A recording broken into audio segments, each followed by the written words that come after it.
Chocolate দুনিয়ার সবথেকে popular জিনিসের মধ্যে একটা, কিন্তু তোমরা কি জানো যে এটা একটা ফল থেকে আসে যেটা ডাইনোসরের ডিমের মতো দেখতে? এই ভিডিওতে আমি তোমাদের দেখাবো চকলেট কিভাবে তৈরি হয় ফার্ম থেকে ফ্যাক্টরি পর্যন্ত।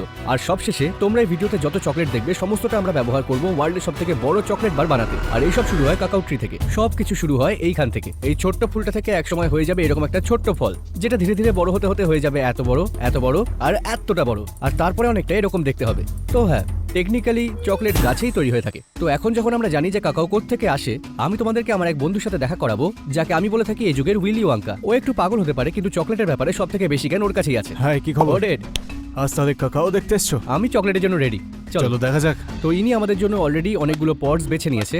আরে বাপরে, কাকাও সত্যি অনেকটা বড় আইসক্রিম কোনের মতো দেখতে লাগে। এর বীজগুলোকে খুব সহজেই ফল থেকে আলগা করে নেওয়া যায়। এবার এটাকে কাটা হবে যাতে ভিতর থেকে এর বীজগুলোকে বের করা যায়। কোনো মেশিন নেই, যতটা চকলেট তুমি দেখতে পাও সবটাই হাত দিয়ে তোলা হয়। যে ওয়ার্ল্ড রেকর্ড আমরা এই ভিডিওতে বানাতে চলেছি তার জন্য 2.5 লাখের মতো কাকাও পট আমাদের দরকার হবে। তাই এটা তো সবে শুরু, তো এটাকে এখনই খেতে পারি। আর এর ওপর থেকে এই সাদা শ্বাসটাকে চুষে খাওয়া যেতে পারে। যদি কাকাও বিনকে শুকানো না হয় তাহলে ভেতর থেকে ওটা বেগুনি হয়। এর স্বাদ অনেকটা ওই লিচু বা আনারসের মতো, কখনো কখনো অনেকটা টক কলার মতো লাগছে। এটা দুর্দান্ত। এই কাকাও ফলের দুটো প্রধান ব্যবহার রয়েছে। কাকাও ফ্রুটের জুসটাকে খেতে পারো তুমি। কাকাও ওয়াটার অনেকটা নারকেলের জলের মতোই, কিন্তু 10 গুণ বেশি ভালো। আর আরেকটা পদ্ধতি, অবশ্যই চকলেট বিনসগুলো নিয়ে ফার্মেন্ট করে গুঁড়ো করে ওটাকে চকলেট বানাবো। চলো দেখা যাক এটা কি করে বানানো হ্যাঁ, হয়। চলো। আসল চকলেট ফ্যাক্টরিতে যাওয়ার আগে যেখানে কাকাও ওয়াটার বানানো হয় সেখানে আমরা চলে এলাম। বিন থেকে পটকে আমরা আলাদা করি। বিন দিয়ে বানানো হয় চকলেট, পাল্প দিয়ে তৈরি হয় কাকাও জল। সেটাকে দেওয়া হয় কোল্ড প্রেস মেশিনে। কাকাওয়ের জলটা নিচ থেকে বেরিয়ে আসে। আর এটা হবে এখনো পর্যন্ত সবথেকে তাজা কাকাও ওয়াটার। অবশ্যই। দেখতে অনেকটা নারকেলের জলের মতোই, কিন্তু স্বাদের দিক থেকে অনেকটা লেবুর মতো টক, যেন কোনো ট্রপিক্যাল ফলের রসের মতো। চকলেট একটু কড়া, কখনো কখনো টক আর মাটির মতো স্বাদ লাগে, কিন্তু এটা মিষ্টি তাজা সাইট্রাসের মতো। কিন্তু কোটি কোটি বছর ধরেও তোমরা এটা কখনো ভাবতে পারবে না যে এই ফ্লেভারটা চকলেট থেকে আসে। আরো ক্রিয়েটিভ হতে চাইলে এই ফ্রুট পাল্পগুলো থেকে আমরা ফ্রুট বাটারও বানাতে পারি। তোমরা তো জানোই ফ্রুট বাটার আমার খুব পছন্দ। অথবা এরকম চিউই কাকাও ফ্রুট স্ন্যাক্সও, যেটা বানানোর সময় গ্রাউন্ড টার্কির মতো দেখতে লাগে। এখন আমরা দেখে নিয়েছি বিনসের বাইরের অংশ কিভাবে ব্যবহার করা হয়, তাই এবার দেখবো ভিতরের অংশ থেকে কিভাবে চকলেট বানাতে হয়। আমরা চকলেট ফ্যাক্টরিতে পৌঁছে গেছি। গেস করো যে এখানকার এই ব্যাগগুলোতে কি আছে। যদি কাকাও বিন ভেবে থাকো তাহলে হ্যাঁ, কিন্তু এই বিন ফ্যাক্টরিতে যেতে পারে না যতক্ষণ না এটা ফার্মেন্টেড আর শুকিয়ে নেওয়া হয়। বীজগুলোকে ফার্মেন্টেড করা খুবই প্রয়োজন, কারণ এর জন্যই এর মধ্যে চকলেটের ফ্লেভার আসবে। আর এক সপ্তাহের মধ্যে এরকম দেখতে বিন অনেকটা হয়ে যাবে এই রকম। তুমি এটাকে শুকতে পারো। এর গন্ধটা একটু ফার্মেন্টেশন। হ্যাঁ, যেমন অনেকটা যেন সাওয়ারডো ব্রেডের মতো লাগছে। একদম। ফার্মেন্ট না করা হলে চকলেট বারের স্বাদ কেমন হতো? খুব স্বাদহীন, ফ্ল্যাট, সম্ভবত শুধু তেতো, বিরক্তিকর, কোনো আকর্ষণীয় কিছু নয়। তারপর এটা শুকানোর প্রক্রিয়ায় আমরা নিয়ে যাই। যখনই সমস্ত কাকাও শুকিয়ে যাবে এগুলোকে এইভাবে ছড়ানো হয় যাতে রোদ পেতে পারে। আর এখানে এত পরিমাণে আছে যে চকলেটের স্নো অ্যাঞ্জেল বানাতে পারবো। এখানে যে বীজগুলোকে শুকানো হচ্ছে সেগুলোকে প্রতি 15 থেকে 30 মিনিট অন্তর উল্টানো হয়ে থাকে, যাতে এগুলো ওপর নিচ হতে থাকে এবং সমস্ত বীজ সূর্যের রোদ পায়। আমরা এখনো চকলেট বানাইনি, কিন্তু চকলেটের মতো সুন্দর গন্ধ আসছে। একবার এই বীজগুলো শুকিয়ে গেলে এগুলোকে এভাবে ভেঙে খোলা যেতে পারে, আর এগুলো ভিতর থেকে দেখতে অনেকটা ডাইনোসরের ডিমের মতো লাগে। কিন্তু যদি এগুলোকে হাতে এভাবে ভাঙা যায় তাহলে তোমরা পেয়ে যাবে কাকাও নিবস। সবাই এগুলোকে স্মুদি বোলসের মধ্যে দেয়, কিন্তু যদি এগুলোকে পিষে পেস্ট বানানো হয়, যেভাবে বাদামকে পিষে পিনাট বাটার বানানো যায়, তো এটা এক রকমের চকলেটের পেস্ট হয়ে যায়, যেটা আমরা এবার দেখবো। হার্শির চকলেট ফ্যাক্টরিতে তোমাদেরকে স্বাগতম। এটা আসল জীবনে যতটা হতে পারে ততটাই আসল উইলি ওয়াঙ্কার মতো। তোমরা দেখতে পাচ্ছ এখানে একটা বড় পাইপ রয়েছে যেটা থেকে স্মুথলি চকলেট পেস্ট বেরোচ্ছে, কিন্তু কিছুক্ষণ আগেও এই চকলেট পেস্টটা ছিল কাকাও নিবস। তো এই লিকুইড চকলেট পেস্ট দিয়ে এখন যে কোনো কিছু করা যেতে পারে। হ্যাঁ, তাই তো মনে হচ্ছে যেন লিকুইড চকলেট খাচ্ছি। হ্যাঁ, লিকুইড চকলেট এটা তো ভালো লাগবেই। এখন যেহেতু আমরা হার্শির চকলেট ফ্যাক্টরিতে আছি, আমার দুটো টার্গেট আছে। প্রথমটা হার্শিস কিসেস কি করে বানানো হয় দেখা, কারণ অনলাইনে আমি কিছু ভিডিও দেখেছি যেগুলো দারুণ ছিল। আর দ্বিতীয়ত আমাদের বানাতে হবে কিছু চকলেট বার। আমরা এখন সেই রুমে যেখানে হার্শিস কিসেস তৈরি হয়। আমাদের সামনে আছে এখন এই বড় একটা জটিল মেশিন, যেটা ক্রমাগত হার্শিস কিসেস বের করে যাচ্ছে। দিনে 24 ঘন্টা। এ নিয়ে কিছু বিতর্ক আছে যে কেন ঐতিহাসিকভাবে এগুলোকে কিসেস বলা হয়। মিল্টন হার্শি কিসেস তৈরি করেন 1900 শতকে। গল্পটা এমনই, এই যে বেলটা চুমু খাচ্ছে সেটার জন্যই এটার নাম কিসেস। মানে এখন তো আমার এটা দেখে এরকমই লাগছে। আর আপনি প্রতিদিন 70 মিলিয়ন কিসেস বানান। 70 মিলিয়ন প্রত্যেক দিন। ডিপোজিটারের পরে আমরা যাব কুলিং টানেলে, যেখানে কিসেসগুলো ঠান্ডা আর শক্ত করা হয়। দেখো একবার এই টানেলটা কতটা বড়, আমি তো এর শেষটাও দেখতে পাচ্ছি না। একটা অবিরাম বেল্ট আছে যেটাতে কিসেসগুলো থাকে, যেতে যেতে ঠান্ডা হয় আর কিসেসগুলো শক্ত হয়। এখানে টানেলে একটা ছোট্ট ব্রেক দেখতে পাচ্ছি। এখানে অপারেটররা তাদের কোয়ালিটি চেক করেন। ওরা কিসেস এখান থেকে বের করে দেখে যাতে শেপটা ঠিক আছে কিনা, আর তারপর ওজনও করে যাতে ওজনটা ঠিক আছে কিনা দেখতে পারে। তো এখানে একটা লেজার আছে যেটা প্রত্যেকটা হার্শিস কিসেসকে স্ক্যান করছে যাতে এগুলো ঠিকঠাক শেপে থাকে। এগুলো কেমন লাফিয়ে লাফিয়ে যাচ্ছে দেখে আমার খুব ভালো লাগছে। এখান থেকে এরা বেরিয়ে আসে আর এখন ঠান্ডা হয়ে গেছে। হ্যাঁ, প্যাকেজিং এর জন্য তৈরি। কিসেস এখানে বেল্ট দিয়ে আসে, দিয়ে এরকম ভাবে এগুলো লেনে ভাগ করে দেওয়া হয়, দিয়ে একে একে র্যাপারে যায়। দেখো এটাকে কি কুল লাগছে। আমি ভাবছি যে আমার জীবনে কত হার্শিস কিসেস খেয়েছি, মনে হয় পুরো এই অ্যাসেম্বলি লাইনটার মতোই। হ্যাঁ, যেমন আপনি এখানে দেখতে পাবেন। পাবেন কিসেসগুলো আরো বিভাজন করা হচ্ছে বা ক্যানিং করা হচ্ছে যাতে এগুলো ভালো করে মোড়কে ঢোকে। লাইন থেকে বেরোতেই এদেরকে কিরকম পারফেক্ট দেখাচ্ছে। সেটাই তো লক্ষ্য। আপনি এই কিসের আকারটা দেখুন, কিভাবে নিচে একটু বেবল আছে এবং উপরে একটা পয়েন্ট শেষ হয়েছে। এটা ভালো ব্যাপার যে বেশিরভাগ সময় এটা এরকম লাগে যখন এটা প্যাক হয়ে আসে। কখনো কখনো এটা পকেটে রাখার জন্য গলে যায় আর প্যান্টটা খারাপ হয়ে যায়। আমাদের তাহলে হার্শিস কিসেস দেখা হয়ে গেছে, এবার আমরা এগোতে পারি। এখান থেকে এগুলো ভাগ হয়ে নিজের নিজের জায়গায় যাবে যাতে র্যাপিং মেশিন অব্দি এগুলো পৌঁছতে পারে। যেই বেলটা এখানে এসে খালি হয়, এই হাতটা বেরিয়ে এসে কিসেস আরো এন্ট্রির দিকে টেনে নেয়। অনেকগুলো হার্শিস কিসেস, আর এই সবগুলো কিন্তু একই কাজ করছে। এগুলো দেখতে খুবই মজা লাগছে। এবার থেকে হার্শিস কিসেস আমার আরো বেশি পছন্দ হয়ে গেল। এখান থেকে এই ইনফিল্ড বেল্ট থেকে কিসগুলো তারপর স্ক্যানিং সিস্টেমের মধ্যে দিয়ে একক সারিতে যায় যাতে এগুলো একে একে র্যাপারে যেতে পারে, যাতে এটার মধ্যে ফ্ল্যাগ আর ফয়েলটা ঠিকভাবে দিয়ে দেওয়া যায়। কিসগুলো যেভাবে এখান থেকে কনভেয়ার থেকে বেরোচ্ছে, এই শুটটা দিয়ে নিচে গিয়ে আরেকটা কনভেয়ার বেল্টে ওঠে। ওখানে ঘূর্ণিটা রয়েছে যাতে কেসেসগুলো ভেঙে না যায়, যাতে যখন কোনো কনজিউমার এটাকে খাবে তখন একদম পারফেক্ট শেপে পাবে। তো একটা বড় মেশিন ওগুলোকে আলাদা আলাদা করছে, আর এখানে আসার পর এক একটা পিসের ওজন আর মাপ নেওয়া হয়ে থাকে। কেসেসগুলো আসার পরে একটা ভাইব্রেটরি কনভেয়ার আছে যেটা এগুলোকে ঢুকিয়ে দেয় এই ওয়ে হপার স্কেলের বাকেটগুলোতে, যেগুলো বোঝে এর মধ্যে কত কেসেস রয়েছে। তারপর নিচের কম্পিউটার সিস্টেমটা একদম ঠিক কম্বিনেশনটাকে ড্রপ করে দিয়ে যে ব্যাগের সাইজে প্যাকিং হচ্ছে ততটা হার্শিস কিসেস ফেলে দেয়। এখন যেহেতু সমস্ত কেসেস আলাদা হয়ে গেছে, এখন সময় এগুলো প্যাক করার। এই রোলটা দিয়েই এদের প্যাকিং শুরু হয়ে থাকে। পিসেসকে সঠিক পরিমাণে ওজন করে এখান থেকে ঢালা হয়, যেখান থেকে সোজা এগুলো প্যাকেটে যায়। হ্যাঁ। আর তারপর এগুলো কনভেয়ার বেল্টের দিকে যায়। হ্যাঁ, এবার এই কনভেয়ার বেল্টটা আমাদেরকে নিয়ে যায় কেস প্যাকারে। ব্যাগগুলো কনভেয়ার দিয়ে আসে, রোবোটিক হাতগুলো ব্যাগগুলোকে বক্সের মধ্যে ঢুকিয়ে দেয়। সেটাও কম্পিউটারে দেওয়া থাকে যে একটা বক্সে কতগুলো ব্যাগ ঢুকবে। বক্স যখন আসে ওটা একটা ভাইব্রেটরের মধ্যে দিয়ে যায় যাতে যা ভেতরে আসে ঠিকঠাক ভাবে বসে যায়, দিয়ে ওটা প্যাক হয়ে যায় একটা রোবোটিক হেডের কাছে, যেটা এই বাক্সগুলোকে একদম ঠিকভাবে তুলে একটা জায়গায় রাখতে পারে। তারপর সব বাক্সগুলো লোড হয়। আর এটা হলো ফাইনাল ব্যাগ। আমি খুলতে পারি? হ্যাঁ হ্যাঁ, খুলতে পারো, কেন না। ও, এটা খুবই তাজা লাগছে। হ্যাঁ, চকলেটের গন্ধ পাবে। আর এগুলো ভালো লাগছে। আমার মনে হয় এগুলো ইন্সপেকশন পাস করে গেছে। এটা চকলেট বার প্রসেসের শুরুর অংশ। আজকে আমরা এক্সট্রা লার্জ বার বানাচ্ছি এই লাইনে। আর স্বাভাবিকভাবেই আমাদের বড় চকলেট বার চাই যাতে আমরা পরে ওয়ার্ল্ড রেকর্ড ভাঙতে পারি। ব্যাপারটা আসলে এইরকমই। এই মোল্ডটা যেটা এখানে আসছে ওটাকে ঠিক তাপমাত্রায় টেম্পার্ড করা হয় ডিপোজিটারে যাওয়ার আগে। ডিপোজিটার ঠিক যতটা চকলেট দরকার ততটা চকলেট দিয়ে দিচ্ছে মোল্ডের ভেতরে। মোল্ডে চকলেট পড়ার পরে পুরো জায়গাটাতে যাতে চকলেটটা ছড়িয়ে যায় সেটা দেখতে হয় আমাদেরকে। তাই এই ক্যাবিনেটের মধ্যে মোল্ডগুলো একবারে আশপাশ যায়, একবার ওপর নিচ যায়, আর ভাইব্রেট করা হয় এই মোল্ডটাকে, যেটা পুরো চকলেটটাকে ভাইব্রেট করে আর ওপর থেকে এয়ার বাবলগুলো বেরিয়ে আসে। তো ক্যান্ডি আমাদের শেকের ক্যাবিনেট থেকে বেরিয়ে এসে এই কুলারের মধ্যে চলে যায়। এখানে তোমাদের সাইজটা দেখাই। ফ্রিজটা বড়, আর তোমরা দেখতে পাচ্ছ এটা আগেই ঠান্ডা হয়ে গেছে। তোমরা কি কখনো ঘরে আইস ট্রে থেকে বরফ বের করার চেষ্টা করে দেখেছো? বরফ বের করতে আইস ট্রেটাকে এরকম বেন্ড করা হয় যাতে বরফ উপরে উঠে আসে। এখানে এই চকলেট বাড়িদের সাথেও একই কাজ হচ্ছে। এই মেশিনটা আসলে ঠিক সেই কাজটাই করছে। তাই মোল্ড টেস্টারের পরে ক্যান্ডি মোল্ডিং ক্যাবিনেটের মধ্যে দিয়ে যায়, যেখানে ছাঁচগুলো উল্টে যায় এবং চকলেট ছাঁচ থেকে আলাদা হয়ে যায়। তারপর সেটা ডিমোল্ডিং বেল্টের উপর যায় এবং তারপর এই বেল্ট সারিগুলোর সময় নির্ধারণ করে যাতে মোল্ড গ্রুপে এগুলোকে আমরা সাজাতে পারি। তো রোজ কতগুলো বার বানানো হয়? এই সব কিছু কমপ্লিট করার পর প্রায় 9 মিলিয়ন বার আমরা দিনে বানিয়ে থাকি। এটাও ওয়ার্ল্ড রেকর্ড বানানোর জন্য যথেষ্ট। আমাদের এগুলোর কোয়ালিটি চেক করতে হবে। তুমি এটা নাও। ওহো, আমাদেরকে এই ব্লকগুলো ঠিক করে দেখতে হবে, ভালো করে দেখতে হবে যে সবকটা আছে আর সবকটাতে হার্শি লেখা আছে কিনা। এটা তো ওই কিসেসের থেকেও বেশি পারফেক্ট মনে হচ্ছে। এটা আলোর মধ্যে চকমক করছে। আমি এটাকে খুব কাছ থেকে দেখছি কিন্তু তাও মনে হচ্ছে না কোনো ভুল আছে। এটা চমকের টেস্ট পাস করে গেছে, কিন্তু দেখা যাক ক্র্যাক টেস্ট পাস করতে পারে কিনা। রেডি, 3, 2, 1।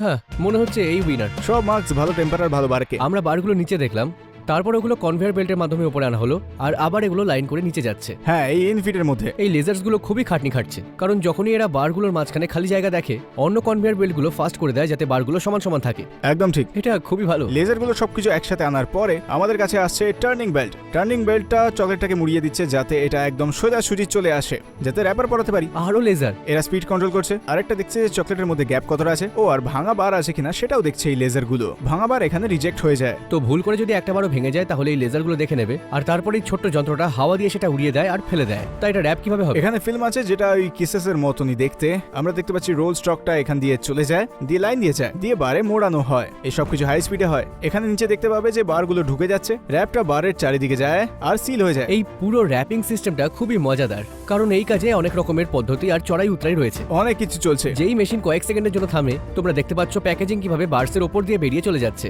কিন্তু মেশিন আবার চালু হয়ে গেল আর আমি আমার সেন্টেন্স শেষ করতে পারলাম না। বার র্যাপার থেকে বেরিয়ে এই হুইলে চলে যায়। গ্রিপার হেড এগুলোকে তুলে পাশে ট্রেতে রেখে দেয়। এটা শেষে যেতে না যেতেই খুবই জোরে চলতে শুরু করে দেয়। এটা শুধুমাত্র সাকশনের ব্যবহার করছে। হাওয়ার মাধ্যমে বারগুলোকে তুলে ওইভাবেই আবার স্ট্যাক করে দেয়। তারপরে এগুলো যায় বক্সে। এখন তোমরা দেখতেই পাচ্ছ সমস্ত চকলেট বার বক্সে এসে গেছে। তো এগুলোই কনভেয়ার বেল্টের মাধ্যমে পুরো বিল্ডিং এ ঘুরে বেড়ায়। এটা সেই সমস্ত জিনিস যা দেখে মনে হচ্ছে যেন উইলি ওয়াঙ্কার চকলেট ফ্যাক্টরি এটা। তো আমরা যখন অতটা চকলেট বানিয়ে ফেলেছি যা তোমরা ভাবতেও পারবে না, তাহলে চলো এবার আমরা দুনিয়ার সবথেকে বড় চকলেট বার বানাই। পরবর্তী 24 ঘন্টায়। ইকুয়েডরের এই গোদামটা পুরোপুরি বদলে যেতে চলেছে এইখান থেকে শুরু করে এখান অবধি। আমরা এই চকলেটগুলো বাইরে বানাতে পারবো না, কারণ প্রায় 95 ডিগ্রি তাপমাত্রা। তাই আমরা সমস্ত চকলেটকে একটা ফার্ম থেকে বড় গুদামে নিয়ে চলে যাচ্ছি, যেটা এয়ার কন্ডিশন হবে, আর এখানে আমরা বার বানাবো। এটা বেশ মজার।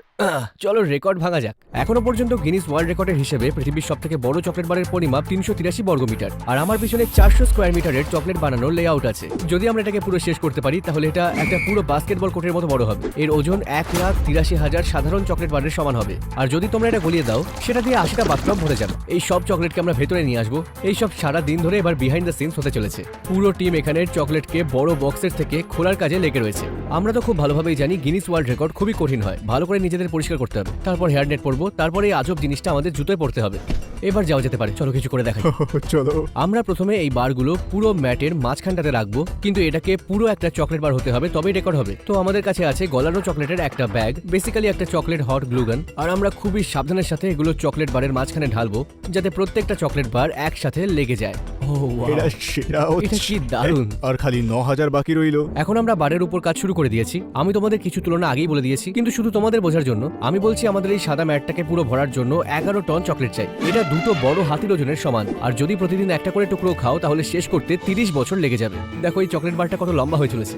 এটা দারুণ। অডিটকে দেখো, উইলি ভাইও এসে গেছে। কেমন লাগছে পৃথিবীর সবথেকে বড় চকলেট বার বানানোর কাজে? যখন তুমি বলি বঙ্কা তুমি প্রতিদিন সবচেয়ে বড় চকলেট বানাচ্ছ, কিন্তু এবার এটা আমার জীবনে বানানো সবচেয়ে বড়টি হবে। যদিও আমি এখন এই ব্যাপারে কথা বলিনি, কিন্তু এই ঘরটায় খুব সুন্দর গন্ধ আসছে। চকলেট এখানে অনেকে এসে সাহায্য করছে, কারণ সত্যি বলতে চকলেটের মাত্রা এখানে অনেকটাই বেশি। কতক্ষণ হলো? 1 ঘন্টা। শেষ করতে পারবো বলে মনে হয় না। এখানে গেমটার নাম হলো স্পিড। আমার না সবসময় কর্নারে টেনশন হয়, কারণ জানা থাকে না যে আমরা কোনো গড়বড় করেছি নাকি এটা ফিট হয়ে যাবে। প্রায় শেষ মুহূর্ত। এটা কি ফিট হবে? একটা গ্লোভের মতো। যদি না হতো কি করতে? উম্পা লুম্পাকে বের করে দাও। ওই বড় ছেলেটার নাম কি? ওই movie Charlie and the chocolate factory. Camera বন্ধ করো। Augustus globe. হ্যাঁ, অগাস্টাস গ্লোব, ওই বাচ্চাটাই। একটা আইডিয়া, তুমি ওদিকে যাও, আমি এদিক থেকে আসছি। আমরা মাঝখান অব্দি রেস করবো। Augustus ready? এই লোকটাকে বের করে দাও। নিক রেডি? হ্যাঁ চলো। এটা একদম পারফেক্ট হওয়া চাই। আমারটা তোমার চেয়ে বেশি ভালো হবে। এই রেসে জেতার মূল মন্ত্র হলো নিজেকে শান্ত রাখা আর স্থির থাকা। ইউজুয়ালি লাইফে আমি একটু স্ট্রেস নিয়ে আর সব ঠিক হয়ে যায়। আমার মনে হচ্ছে প্যাটের আগে আমি মাঝখান অব্দি পৌঁছে যাব।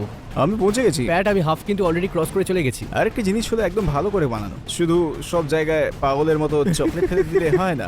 ভুল করলে শুরু থেকে শুরু করতে হবে। হ্যাঁ, প্রায় হয়ে গেছে। ওকে রেস তুমি থেকে বার করতে disqualify, হবে। বেরিয়ে যাও। হ্যাঁ, সবাই আজ আমার উপর চিল্লাচ্ছে। এখন আমি আর আমার উম্পা আমরা সমস্ত চকলেট লাইনে লাগাচ্ছি, যাতে ওরা গরম চকলেট ঢেলে এটাকে জুড়তে পারে আর পুরো অংশ চিপকে যায়। ডেনিস, আজকে কোনো ভায়োলেশন দেখেছো? না, আপাতত সবকিছু ভালো চলছে। কেউ যদি একটু চকলেট খেয়ে নেয় তাহলে কি হবে? এখানে চকলেট খেতে পারবে না, অন্য রুমে গিয়ে খাও। তুমি কোনো চকলেট খেয়েছো? না। ডাহা মিথ্যে। এখানে ঝুঁকির মাত্রা খুবই কম। ও, এটা কি ক্যামেরাতে এসেছে? নিক, কি হলো? কারেন্ট চলে গেছে। আমরা এখন একটা মুশকিলে হাবুডুবু খাচ্ছি। আসলে ইকুয়েডরে বিদ্যুতের একটু সমস্যা চলছে এখন, তাই লাইটও চলে যায় আর কি, কিন্তু কিছুক্ষণ এই জেনারেটরের জন্য চলে আসবে। সবচেয়ে ইম্পর্টেন্ট পার্ট হলো এয়ার কন্ডিশনিং। বাইরে 95 ডিগ্রি আছে, ওটার জন্য চকলেটটা এখানে গলে যেতে পারে। এটা বাজে। 5 মিনিট হয়ে গেছে। এখানে সবাই ফ্ল্যাশ লাইট জ্বালিয়েও চকলেটের কাজ কন্টিনিউ রেখেছে।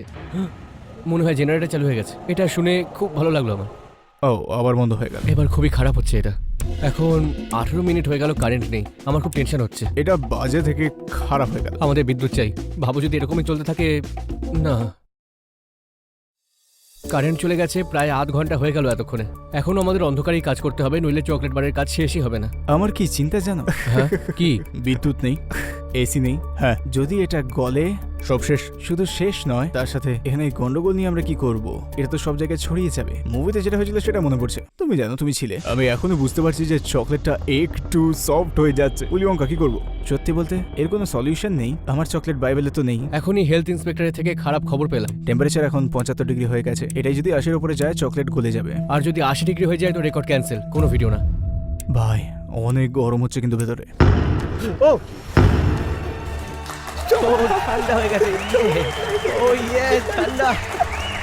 আমি আবার এসির হাওয়া পেয়ে গেছি। টেম্পারেচারও আস্তে আস্তে কমছে। যদি এরকমই থাকে তাহলে আমরা স্কেডিউলে ফিরে যাব। কারেন্ট চলে এসেছে আর আমরা আবার আমাদের কাজ শুরু করতে পারি, কিন্তু এই চকলেট বারে খুব বেশি সময় লেগে যাচ্ছে। তাই আমি তোমাদেরকে এটা টাইম ল্যাপস দেখাচ্ছি। এবার আমরা 50% কাজ প্রায় শেষ করে দিয়েছি। যেমনটা দেখতে পাচ্ছ, আমাদের আরো কিছু হেল্পার্সকে ডাকতে হলো, নইলে এটা শেষই হতো না। এতক্ষণে আমরা 106টার মধ্যে 80টা রো পুরো করে দিয়েছি। এটা সময়ের মধ্যে শেষ করতে হবে। আমার দেখে মনে হচ্ছে এটা সবচেয়ে বড় চকলেটের আয়না। দেখো কত চকচক করছে। লিটারালি উইলিয়ঙ্কার চশমা লাগবে তোমার। এর মানে হলো চকলেটগুলো সঠিক তাপমাত্রায় বানানো হয়েছে। তার মানে আমরা যখন এটা ভাঙবো তখন এটা ঠিকভাবে ভাঙবে। আমরা সারাদিন ধরে কাজ করে এসেছি আর এখন খবর আসছে যে পিছনের ওই কোণাতে একটুখানি কাজ বাকি আছে, আমি নিজেকে ওদেরকে সাহায্য করব। দেখো তুমি চকলেটে চান করে গেছো, এটা দেখো। এটা হলো আসল উম্পা লুম্পা। তোমার উপর এত চকলেট কি করে পড়লো? আমার চকলেট পছন্দ। চকলেট এত ভালো লাগে, আমার বেশ কুল লাগছে। আর গন্ধটাও ভালো। আমরা কাজ শুরু করেছিলাম সকাল 7:30 আর এখন সন্ধ্যে 7:22 বেজে গেছে। আর এই শেষ কোণায় মাত্র 10টা টুকরো দেওয়া বাকি রয়েছে। 9 8 7 6 5 4 3 2 1। সবাই নিকে এটাই শেষ। তাহলে তোমরা কি রেডি এটাকে দেখার জন্য, যেটা হয়তো দুনিয়ার সব থেকে বড় চকলেট বার হয়ে যেতে চলেছে? আমরা পেরেছি। আমরা এটা 22,000 পাউন্ড চকলেট আর অনেকটা পরিশ্রমের মাধ্যমে করেছি। এটা এবার আনুষ্ঠানিকভাবে বিশ্বের সব থেকে বড় চকলেট বারে পরিণত হয়ে গেছে। কিন্তু এবার সিদ্ধান্ত গিনিস ওয়ার্ল্ড রেকর্ডের বিচারকদের হাতে। এটা কি ওয়ার্ল্ড রেকর্ড হলো? বর্তমানে বিশ্ব রেকর্ড অনুযায়ী সব থেকে বড় চকলেট বারের পরিমাপ হল 383 বর্গমিটার। সবকিছু পরিমাপের পরে